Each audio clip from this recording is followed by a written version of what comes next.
El momento exacto en que mi hijo y mi nuera comenzaron a borrarme fue el día de mi cumpleaños número 75.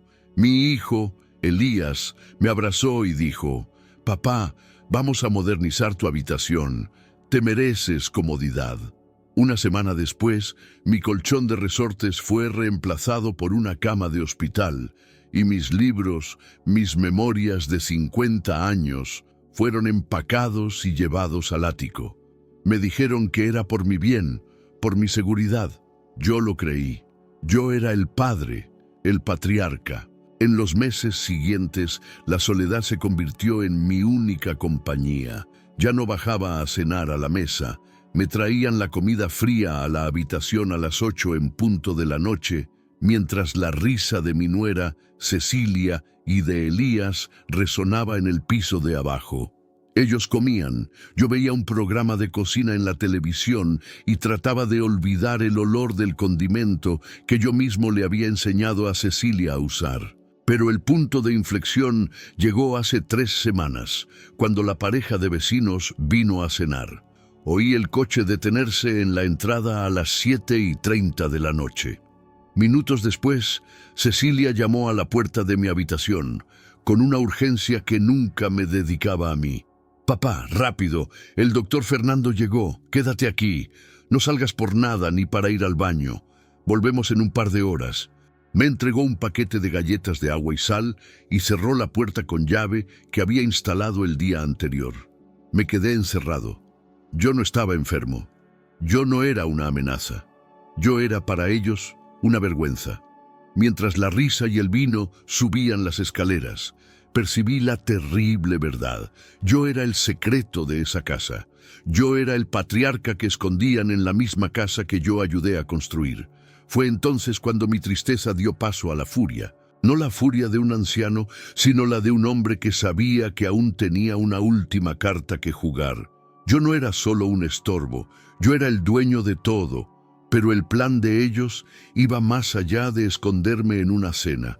¿Qué estaban tramando? Y cómo mi descubrimiento me hizo escribir una carta que haría explotar los cimientos de la casa que tanto amaban. Me convertí en una sombra. Después de aquella noche en la que me encerraron por culpa de una visita, me di cuenta de que mi valor para Elías y Cecilia se había disuelto por completo. Yo era un objeto a ser escondido, una molestia que necesitaba ser silenciada.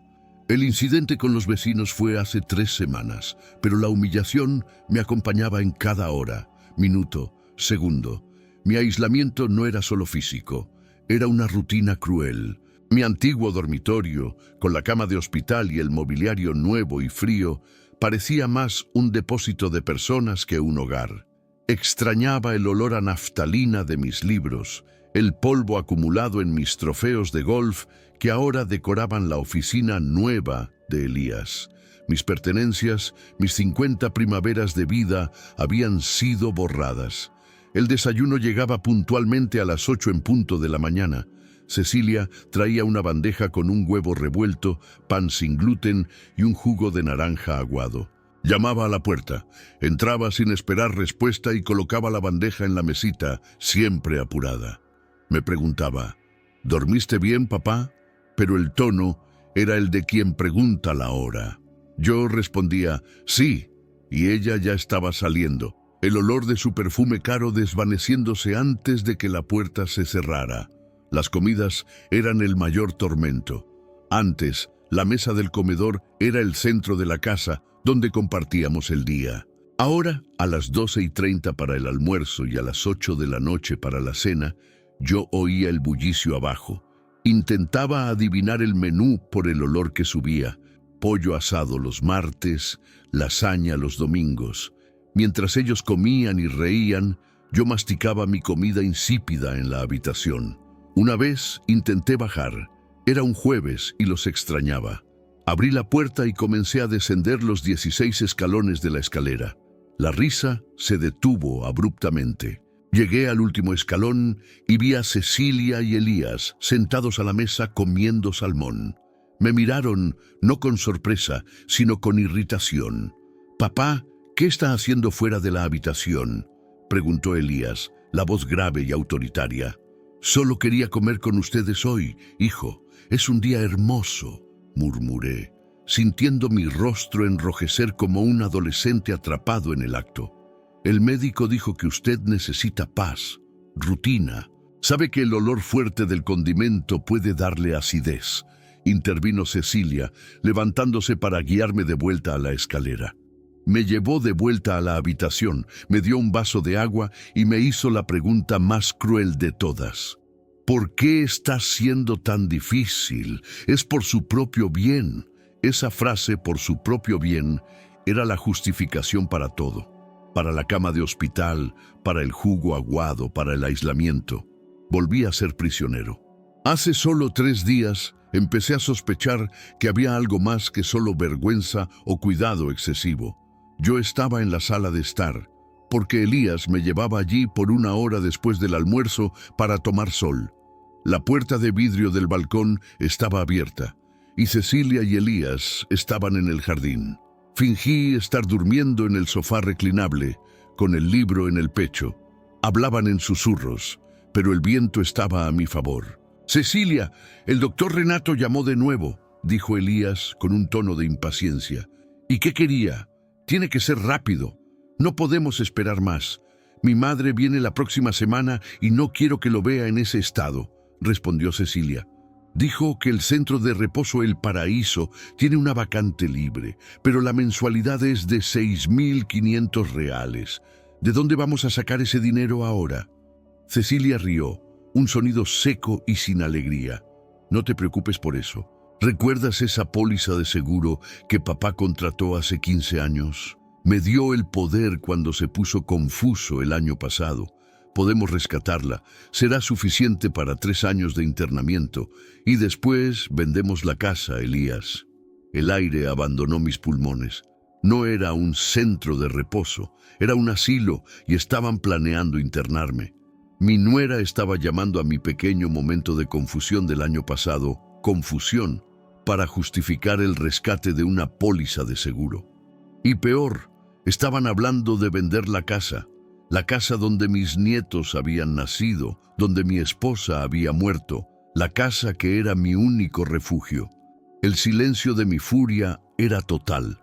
Oí a Elías estar de acuerdo y a Cecilia hablar sobre cómo sus vidas finalmente serían libres. Iban a internarme, mantenerme allí con mi propio dinero y vender mi casa. Me levanté del sofá en el momento en que se acercaban a la puerta. «Voy a mi habitación ahora», dije, sorprendiéndolos. Elías me miró, nervioso. «¿Está usted bien, papá? No debería despertarse así». «Estoy perfectamente bien. Necesito privacidad para escribir unas anotaciones. Cosas del pasado», respondí, y por primera vez en mucho tiempo mi voz era firme. No fui a escribir anotaciones, fui a escribir mi testamento. Sabía que tenía que actuar rápido. El plan era internarme la próxima semana. Ya no podía gritar. Tenía que ser silencioso, quirúrgico. Abrí mi caja fuerte, esa pequeña escondida en la pared detrás del armario que ellos nunca supieron, y tomé el bloc de notas y el bolígrafo. Mientras el bolígrafo se deslizaba por el papel, no escribía sobre odio. Escribía sobre la verdad que habían olvidado en su ceguera ingrata. Escribía la carta que sería mi última y definitiva jugada, que haría explotar la comodidad que tanto daban por sentada. Mi bolígrafo se detuvo en medio de la revelación más crucial de todas, el motivo por el cual ellos nunca podrían legalmente internarme y vender la casa sin mi permiso, pues la casa, el coche e incluso la inversión inicial de Elías no venían de mi trabajo común, sino de una herencia muy específica que me obligaba a mantener secretos de todos, incluso de ellos.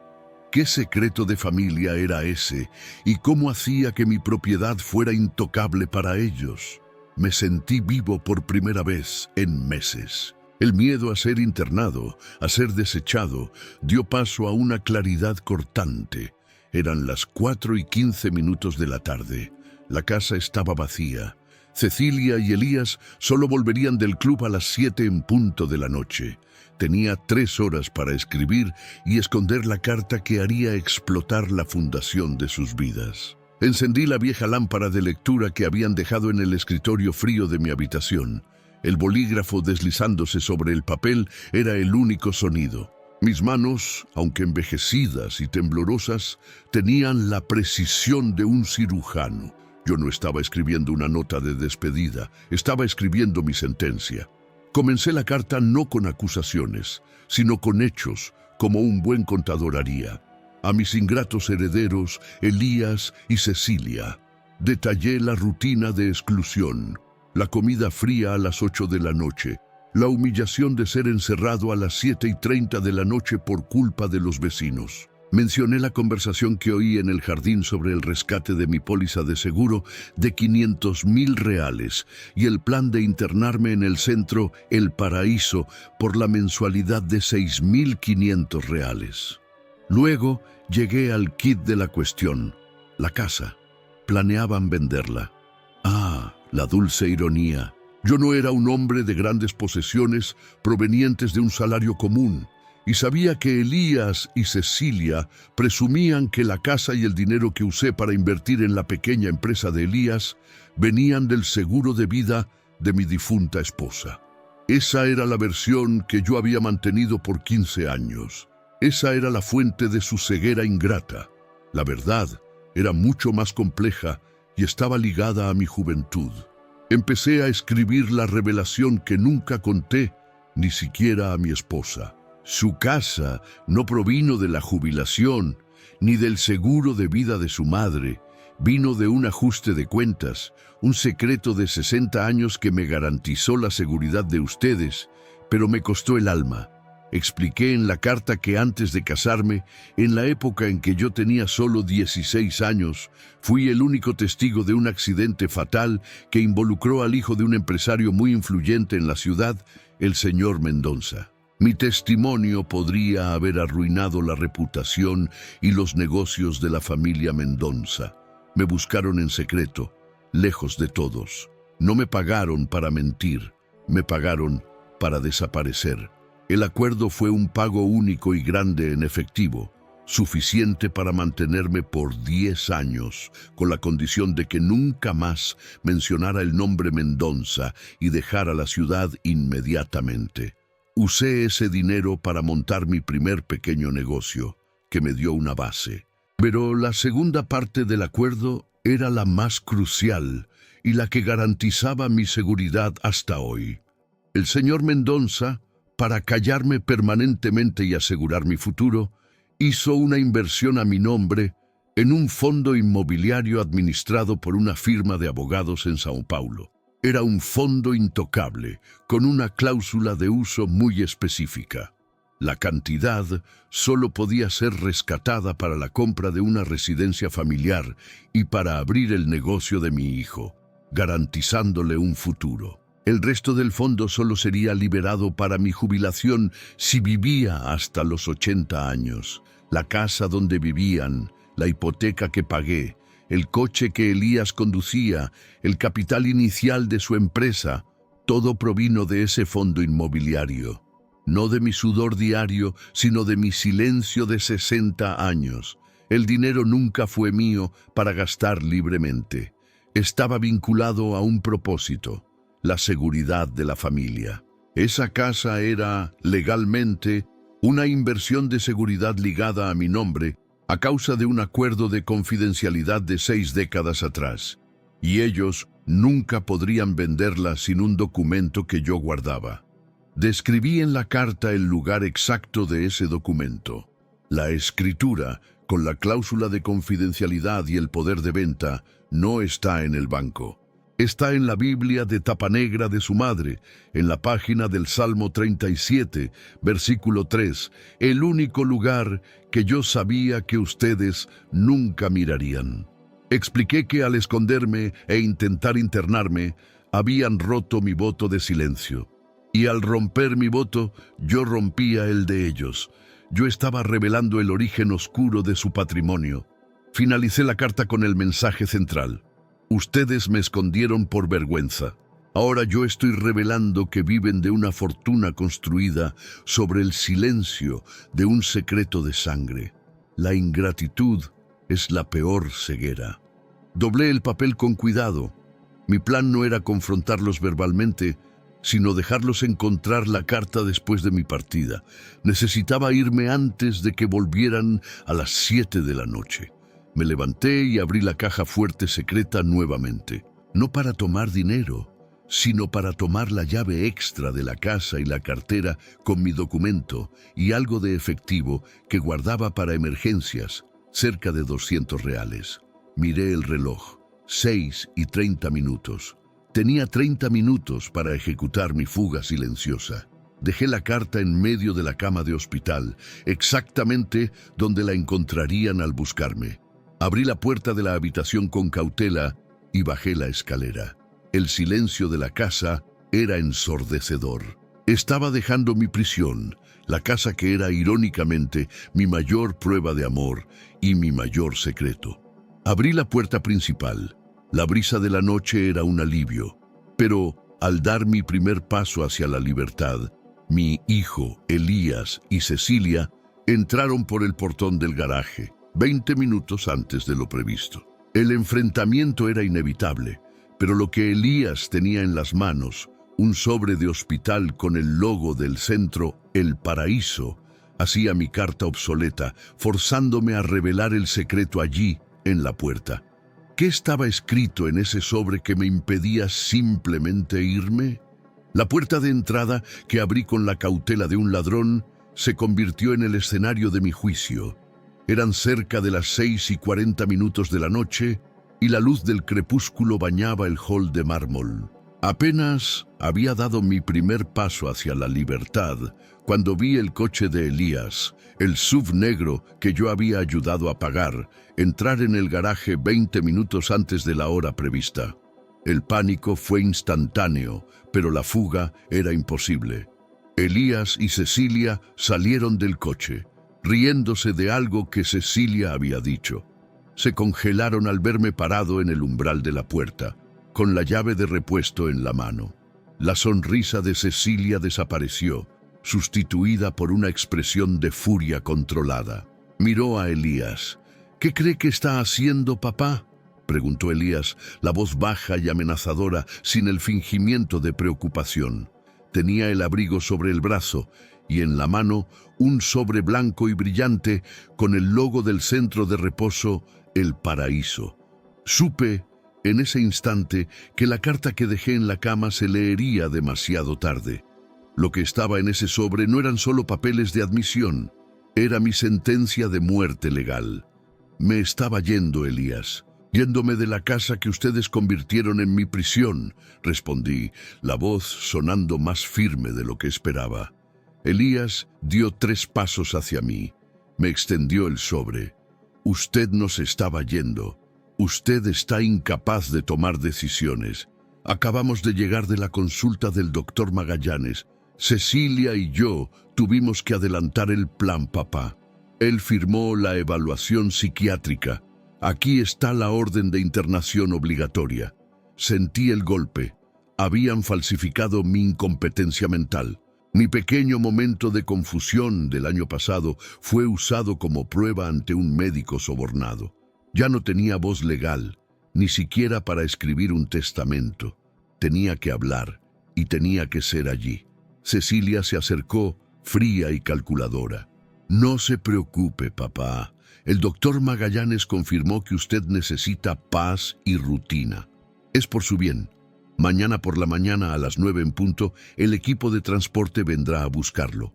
La póliza de 500,000 reales que rescatamos paga 4 años de El Paraíso y luego vendemos esta vieja casa. Será un alivio para todos. Habló en voz alta, sin importarle que el vecindario pudiera escuchar. El cinismo era su nuevo traje. Dejé caer la llave de repuesto al suelo y el sonido del metal contra el mármol fue mi contraataque. Miré directamente a los ojos de Elías. Ustedes hablan de paz y de mi bien, comencé, pero solo ven los 500,000 reales de la póliza, ¿verdad? Y el dinero que van a ganar vendiendo esta casa, vender esta vieja casa, esa es la parte más ciega de su ingratitud. Elías rodó los ojos. Usted está delirando, papá. Por favor, vuelva a la habitación. Cecilia, llame a la enfermera. No estoy delirando, Elías. Estoy despertando, insistí. Mi ceguera terminó hoy y la de ustedes va a comenzar ahora. No pueden vender esta casa, no pueden. Sí podemos. Es nuestro derecho como herederos. Usted está siendo internado por incapacidad y nosotros somos los apoderados legales, respondió Cecilia triunfante. Yo sonreí, una sonrisa fría que hacía mucho no sentía. Ustedes todavía piensan que esta casa fue comprada con los ahorros de mi trabajo honesto o con el seguro de vida de su madre. ¡Qué decepción! La casa donde me escondieron, la casa que sostiene su vida ingrata, es el producto de un silencio de 60 años y de un crimen que su padre presenció. Cecilia se atragantó. Elías palideció. «Acérquense», ordené. Obedecieron, más por curiosidad que por respeto. La casa no es herencia, es un fondo inmobiliario intocable, revelé. Cuando yo tenía solo 16 años, presencié un accidente fatal. El hijo del señor Mendoza, el magnate, atropelló y mató a un hombre. Mi testimonio destruiría la fortuna y el nombre de la familia Mendoza. El nombre Mendoza era conocido en toda la ciudad, sinónimo de poder antiguo. No me pagaron para mentir, me pagaron para desaparecer. El acuerdo, hace 6 décadas, fue un pago grande para que yo desapareciera de la ciudad y, lo más importante, la creación de un fondo inmobiliario en Sao Paulo a mi nombre, con una cláusula. Ese fondo solo podía ser rescatado para comprar esta residencia familiar y abrir su negocio, Elías, garantizándoles un futuro. Todo el confort, el coche, sus vidas, no provienen de mi sudor. Vienen de mi silencio sobre la sangre de un hombre muerto y de un secreto de familia de 60 años. Cecilia se atragantó. «Es mentira. Usted está loco. ¿Dónde está la prueba?»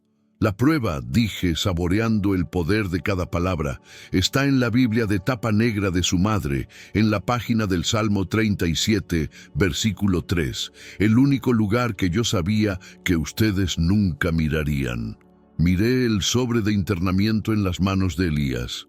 Ustedes pensaron que podían callarme con una orden médica y vender el producto de mi traición moral.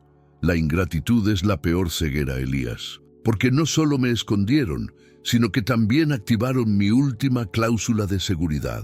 Elías parecía al borde del colapso. ¿Cláusula de seguridad? ¿Qué significa eso? Significa que no solo están tratando de internar a su padre, se están arriesgando a exponer su fortuna a un escándalo nacional, declaré triunfante. Revelé que la verdadera escritura, el documento con la firma del señor Mendoza, no estaba en la casa ni en el banco. La había confiado a una persona de confianza, con instrucciones muy claras en caso de que mi vida fuera amenazada o yo fuera internado a la fuerza. ¿Quién era ese guardián del secreto de 60 años y qué tipo de amenaza pública estaba autorizado a desencadenar si Elías y Cecilia intentaban siquiera vender la casa o mantenerme en el paraíso? Elías estaba paralizado en la puerta, sosteniendo el sobre de internamiento como si fuera un papel en llamas. Cecilia temblaba. El nombre Mendoza y la palabra crimen habían dado en el blanco. Eran cerca de las 6:45 de la noche. ¿Qué amenaza pública?», balbuceó Elías, la voz temblándole por la incredulidad. «Usted está inventando, papá. Es su locura hablando». Yo sonreí para ellos y mi sonrisa era puro veneno. «No es invención, hijo. Es mi seguro de vida.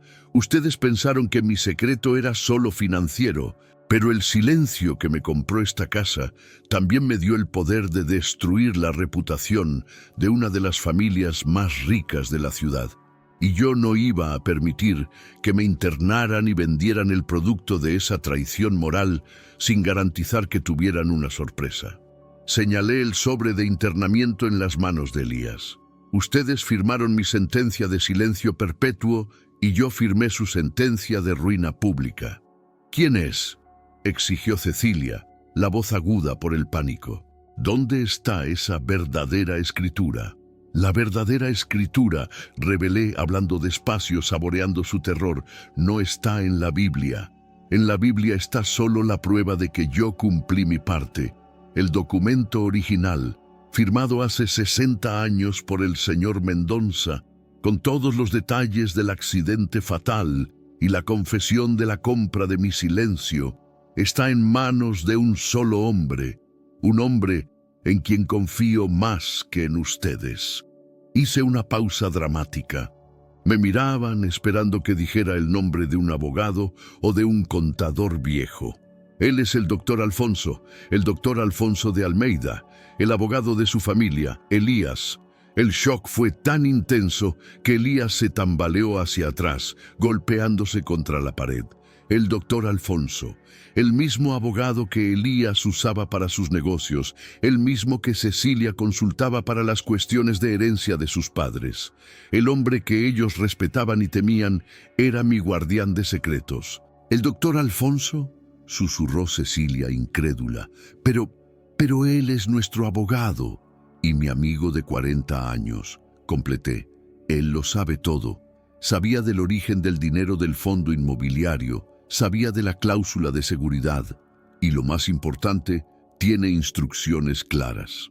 Me incliné sobre ellos, el cansancio de mis 75 años desapareciendo bajo la adrenalina. Lo encontré hace 6 meses, cuando empecé a notar su prisa por aislarme.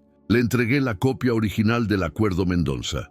Si soy internado contra mi voluntad, si mi paradero es ocultado de mis amigos, o si intentan vender esta casa usando mi supuesta incapacidad, el doctor Alfonso está autorizado a hacer 2 cosas. Primero, presentar el documento del accidente Mendoza al periódico El Capital, revelando el escándalo de 60 años y la participación de su padre en el encubrimiento. Esto no solo destruiría la reputación de la familia Mendoza, sino que también revelaría que su fortuna inicial fue construida sobre dinero de sangre y chantaje legal.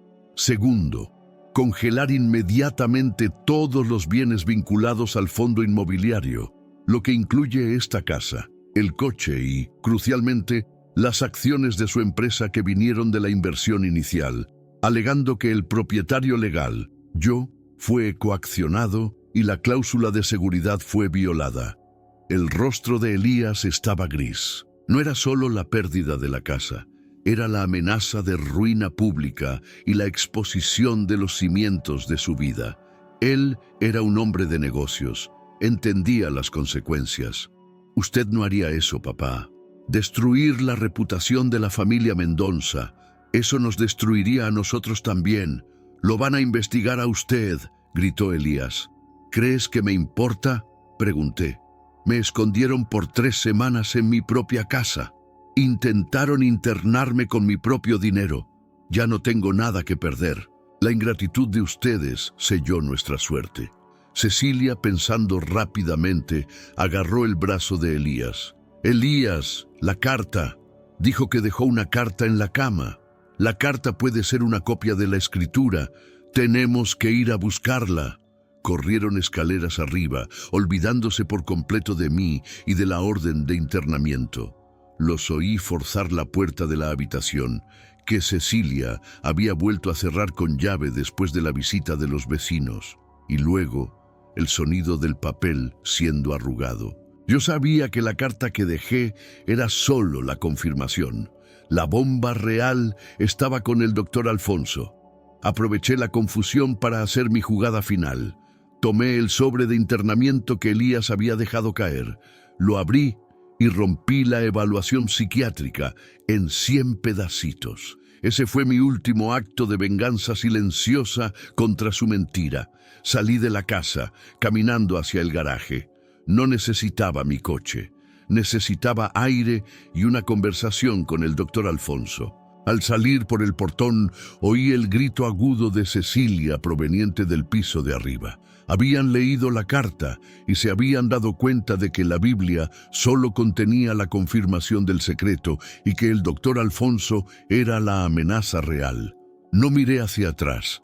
Yo era un hombre libre, un hombre que finalmente había roto el silencio de 60 años que me había comprado la seguridad. Apenas había caminado 50 metros por la calle oscura cuando un coche negro se detuvo a mi lado. La ventana bajó y quien estaba al volante no era Elías o Cecilia desesperados, sino el doctor Alfonso, mi abogado, que estaba allí por una razón mucho más urgente y grave que el acuerdo Mendoza. ¿Qué reveló el doctor Alfonso en ese momento que transformó mi venganza en una carrera contra el tiempo para salvar a mi hijo Elías? Apenas había caminado 50 metros por la calle oscura, con el sobre de internamiento rasgado en mis manos, sintiendo el aire frío de la noche en mis 75 años. El grito agudo de Cecilia, resonando desde la casa, era mi sinfonía de libertad. Yo había roto el silencio de 60 años, y el ruido de la verdad era dulce. Fue en ese momento de triunfo que un coche negro, silencioso e imponente, se detuvo a mi lado. La ventana bajó lentamente. No era Elías, ni Cecilia corriendo detrás de mí. Era el doctor Alfonso. «Entre, Antonio», dijo él, la voz tranquila, pero con una urgencia que me erizó más que la amenaza de arruinar a la familia Mendoza. «No tenemos tiempo para celebrar su fuga. El asunto es sobre Elías». Entré en el coche. El olor a cuero fresco era un contraste con el moho de mi habitación. «Él está arruinado, Alfonso. Va a perder la casa y la reputación», dije, sintiéndome extrañamente vacío. Mi carta y el secreto Mendoza lo garantizaron. El doctor Alfonso, mi amigo de 40 años, no sonrió. Me miró con una gravedad que nunca antes había visto. «Antonio, el secreto de 60 años que me confiaste es una bomba. Sí, pero está a salvo en mi caja fuerte, y en este momento es la menor de las preocupaciones de Elías. Yo no estaba aquí para activar su seguro de vida, Antonio. Yo estaba aquí para alertarle sobre la muerte de su empresa. Yo no entendí. ¿Su empresa? ¿Qué pasó?» «Recibí una llamada de la oficina hace 3 horas», y continuó Alfonso. «La empresa de Elías, Nuevos Horizontes, la que usted ayudó a fundar con el dinero del fondo inmobiliario, está bajo investigación federal, no por algo antiguo, sino por un esquema de fraude fiscal y lavado de dinero que está sucediendo ahora. Uno de los socios gerentes de Elías, Humberto, fue detenido hace 2 horas y entregó a su hijo. El impacto fue devastador. No era el pasado acechando a Elías, era un crimen presente y real. Mi venganza, basada en un crimen moral de 6 décadas atrás, parecía patética en comparación con la amenaza real de prisión de mi hijo. «¿Lavado de dinero?», murmuré. «Elías nunca haría eso. Es estúpido, es ingrato, pero no es un criminal». «Elías puede ser ingrato, pero es débil», corrigió Alfonso. «Humberto usó su inexperiencia y, más importante, usó su firma para mover fondos ilícitos. La policía está en camino a la casa de Elías ahora. La empresa va a ser cerrada y Elías está a punto de ser detenido como co-conspirador». El doctor Alfonso me extendió una carpeta de cuero. «La única manera de salvarlo de la detención y de la ruina total es que usted use su estatus de inversor original, el dueño del fondo inmobiliario que lo inició todo. Usted debe comprar las acciones de Elías inmediatamente por un valor simbólico de $1, alegando que la inversión está bajo amenaza de mala gestión y de cláusula de riesgo. Si usted tiene el control legal de la empresa antes de la llegada de la policía, podemos argumentar que Elías fue una víctima del socio o un corresponsable menor, salvándolo de la cárcel. El silencio ahora era de mi dilema moral. Mi hijo me había escondido e intentado internar, pero mi instinto paternal, el lazo de sangre, era más fuerte que mi furia. Yo estaba a punto de salvar la vida de un hombre que me veía como una vergüenza. Y la casa Pregunté, sintiéndome agotado. La casa, dijo Alfonso, se queda con usted. La cláusula Mendoza es su palanca. Usted salva a Elías del presente y a cambio retoma su papel de patriarca, el único que puede garantizar su seguridad financiera. La casa es su trono. Yo agarré el bolígrafo. El papel que tenía que firmar era un poder de compra. ¿Y Cecilia?, pregunté. Alfonso negó con la cabeza. Ella sabía que Elías estaba metido en serios problemas financieros, por eso la prisa por internarlo y rescatar la póliza de 500,000 reales. Querían el dinero para huir o pagar fianzas. La ingratitud de ella es la peor ceguera, Antonio, pero la tontería de Elías es nuestra tragedia. Yo firmé los documentos. El poder del bolígrafo que usé en la carta para vengarme ahora se usaba para salvar mi último acto como padre. Llámales, le dije al doctor Alfonso con la voz ronca. Diles que estoy con usted y que tienen 10 minutos para ir a su oficina, o el dinero del fondo inmobiliario desaparecerá para siempre. Y le dices a Elías que traiga la orden de internamiento. Quiero romperla delante de él. El doctor Alfonso sonrió por primera vez. Llamó. Elías y Cecilia llegaron a la oficina del abogado 12 minutos después, pálidos y desgreñados. El enfrentamiento final no fue de gritos, sino de documentos. Le mostré a Elías los papeles firmados. Yo era el nuevo dueño de Nuevos Horizontes. Pude haber dejado que la policía te llevara, Elías. Pude haberte arruinado por tu ingratitud, le dije, mirándolo a los ojos. Pero tú eres mi hijo, y mi lealtad es mayor que tu ceguera. Tomé la orden de internamiento que Elías me entregó con manos temblorosas y la rompí en 1000 pedacitos. El silencio se acabó, Elías. A partir de hoy, tú vas a vivir en la casa, pero vivirás bajo mis reglas. La casa es mía, el negocio es mío, y el único que puede salvarte de tus propios errores soy yo. Tú eres débil y tu madre se avergonzaría del hombre en que te has convertido. Mi hijo se echó a llorar. Cecilia intentó argumentar, pero la callé con una mirada. La casa. Yo retomé mi lugar en la mesa del comedor. La cama de hospital fue a la basura. Elías y Cecilia siguieron viviendo allí, pero el miedo a perder la casa y la dependencia financiera los transformaron en extraños obedientes. Cenaban conmigo. El silencio era de respeto y sumisión, no de complacencia. Yo era el patriarca de nuevo. El secreto Mendoza permaneció con el doctor Alfonso, mi eterna garantía. Mi hijo fue salvado del crimen, pero su ingratitud le costó la libertad de ser el dueño de su propia vida. La venganza no fue la destrucción, sino la corrección. Yo salvé a mi hijo de la ruina, pero le robé la libertad, volviéndolo dependiente de la casa que intentó robar. Mi vida se reconstruyó en comodidad, pero bajo la sombra de la ingratitud.